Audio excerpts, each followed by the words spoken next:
All right, welcome in AuburnLive.com. Make sure you're subscribed, AuburnLive.com. $30 until that gets you access through the end of August. So make sure you go check that out. Auburn Live YouTube page, subscribe, and turn on notifications there. Quick reaction to Auburn losing to Kentucky in basketball inside Rupp Arena. 86-54 is the final there. Auburn falls to Kentucky. 20th straight loss for Auburn inside Rupp Arena. They haven't won there since January of 1988.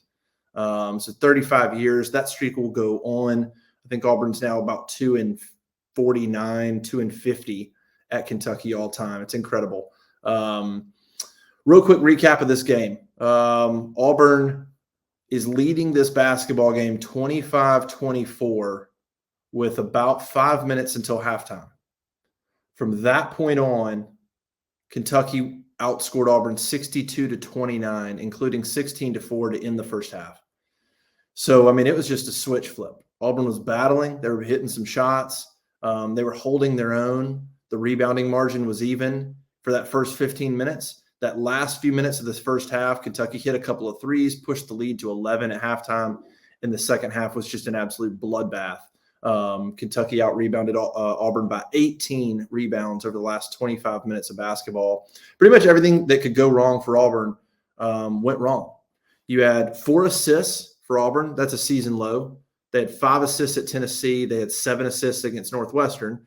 And when you know it, those are the 2 lowest scoring games of the season for Auburn. And then today they score 54.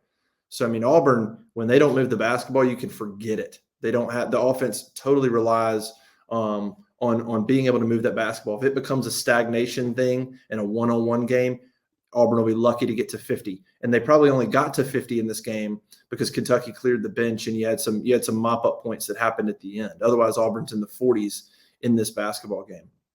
So that's one. 4 assists in the game for Auburn was incredibly bad. Another point, Kentucky hit 8 3-pointers in this game and shot 62% from 3. Going into this game, Auburn's three-point defense was top 5 nationally. Only 4 games in 28 had Auburn allowed 40+% three-point shooting from their opponent. Only 4 times in 28 games. Kentucky shoots over 60% in this game. The first opponent to go over 50%, certainly the first opponent to go over 60%. So there's 2 massive negatives. Rebounding.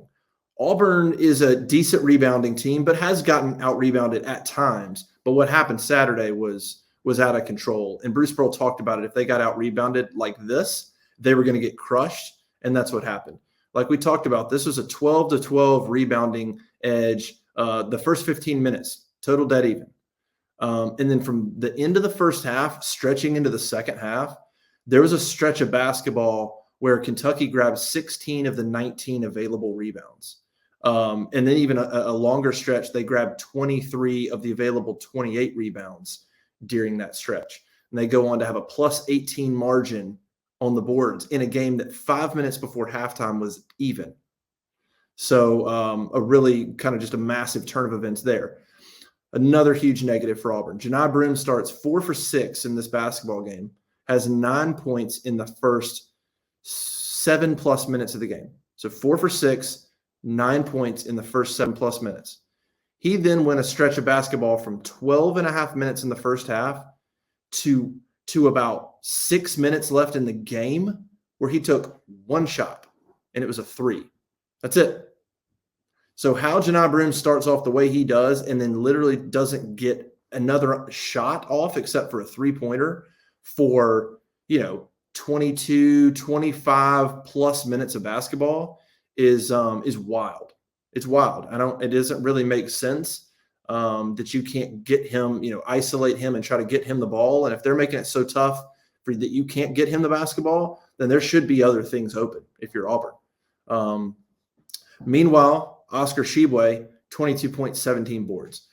And Janai Broome, 1 rebound, 1. So Broome starts that game off the first 5 or 6 minutes, taking it right at Tshiebwe, dead even. I think Tshiebwe had 10 points, Broome had 9. It was a great matchup. And then Broome just disappeared. And then as the game went on, he had a few fouls. It got him in foul trouble. That hurt him too. But that stretch where he wasn't shooting and wasn't contributing, he was not in foul trouble. He subbed out. He came back in for a few minutes. He came out. Like he was still in the play there before he picked up that fourth foul that may have changed things. But weird game for Janai Broome. Then, of course, you look at Wendell Green. Wendell Green goes 3 of 12 in this game, 9 points, couple boards, couple assists, couple of turnovers. It's the fourth game in the last 5 that Wendell has hit 3 shots or less in the basketball game. He's 11 for his last 42 from the field. And Auburn just can't do that. Auburn recently won a game where Wendell didn't do much against, I think it was against Georgia maybe. But that's an inferior opponent. Against anybody of quality, Wendell Green cannot do that. And it's not really all on Wendell Green. He's an undersized guard. And he's really asked probably to do too much from the point guard position. We know that. And he didn't get a lot of help tonight. Look, nobody else stepped up and contributed. But it just is what it is. It's not a knock on Wendell. It's just a fact. He is an extremely important player for Auburn. And when he goes 3 of 12 from the field, Auburn's probably going to lose that basketball game, period. It's just he's just struggling. So, I mean, pretty much if it went badly for Auburn today, I mean, if it could have gone badly, it went badly. I mean, I don't know that there's one bright spot. The bench was terrible. I mean, other than some mop-up duty where they scored 8 points in mop-up duty, I think I added it up with about 5 minutes to go in that game. Auburn's bench had played 50-plus combined minutes in that game, the bench.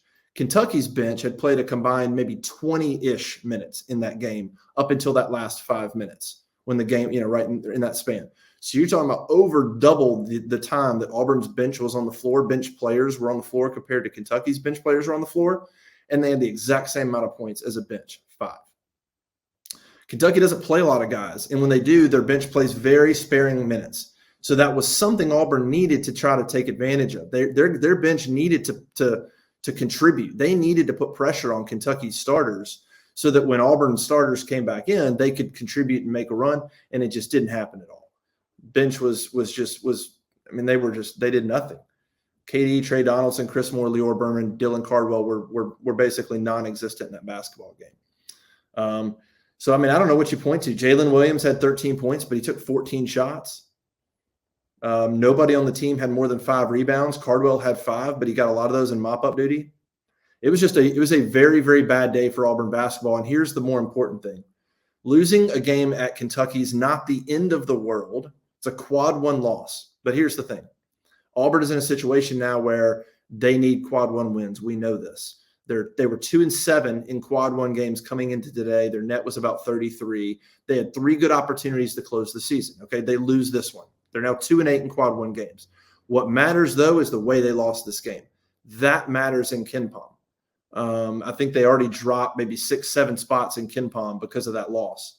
They're at 31 in KenPom, and they're at 33 in the net. They'll drop a little bit. It's one thing to lose.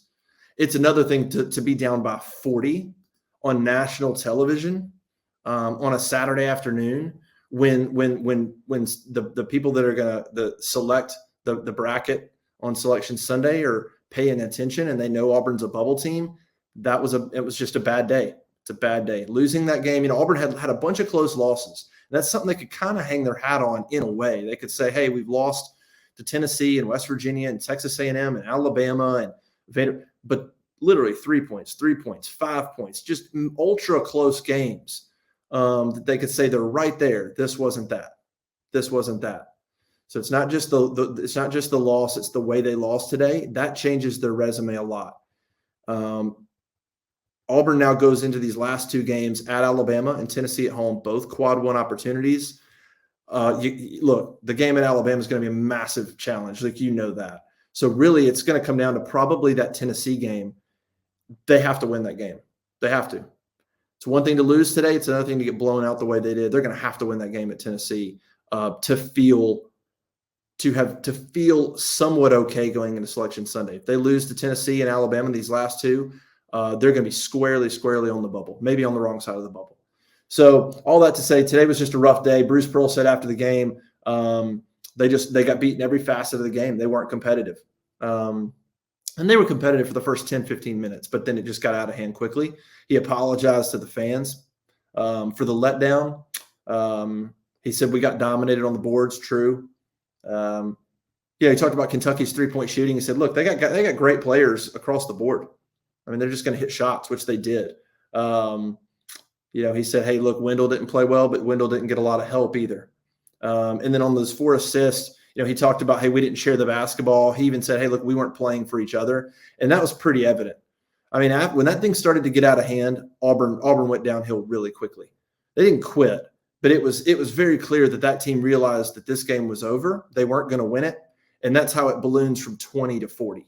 I mean, Auburn's fought back on the road. They were down 17 at West Virginia, and they fought back and almost won that game on the road.